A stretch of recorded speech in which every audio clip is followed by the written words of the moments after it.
More than 50 years later, a group of trailblazers is getting the recognition they have always deserved. For Black History Month, WAFB's Michelle McCallop talks to some of the first African-American nurses in our area.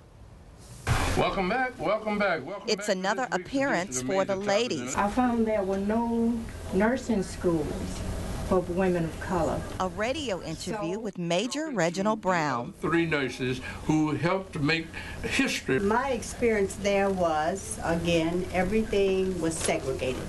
They've become celebrities of sort, and they're enjoying it. Wonderful, wonderful, wonderful. It really is. It's nice. It's sort of surprising me, overwhelming me somewhat, because we didn't expect all of this. The women are among the first black nurses at Baton Rouge General Hospital. 50 years later, their place in history is being celebrated. They have been recognized by Mayor Kip Holden, state legislators, and just recently by their former employer. To see this into fruition, I'm on high. It's a far cry from where it all began. It was the 1950s, a time of segregation. The black nurses here were assigned to one wing of the hospital called 4 South, the 4th floor, and that's where all of the black patients were treated. They say it was a hospital within a hospital. Cafeteria being segregated, the patients not having private rooms and having to be placed on the halls with IV poles and IV stands on the hall. We could do the medications and do the treatments, but we could not do the clerical phase of it, could not chart it. The white aides would have to do the charting. The black received black blood, but the whites could not receive the black blood. And it was labeled BLACK. Many of them received their nursing degrees at the Capital Area Trade School, the only school in the state where blacks could get a nursing degree.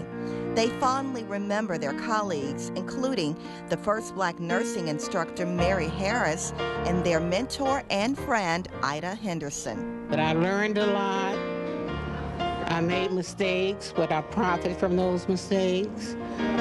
I was able to help teach some other nurses as they came along.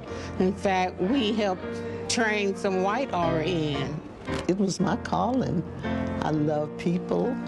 I love the co-workers. I enjoyed being a nurse, and I'm glad I was, and I thank God for that, because had it not been for him, I would not have been a nurse. Opening doors along the way and breaking down barriers, including integrating the hospital's cafeteria. So we just entered the cafeteria on the white counterparts side of the cafeteria, went down the streamline, selected what we wanted, paid, and had a seat.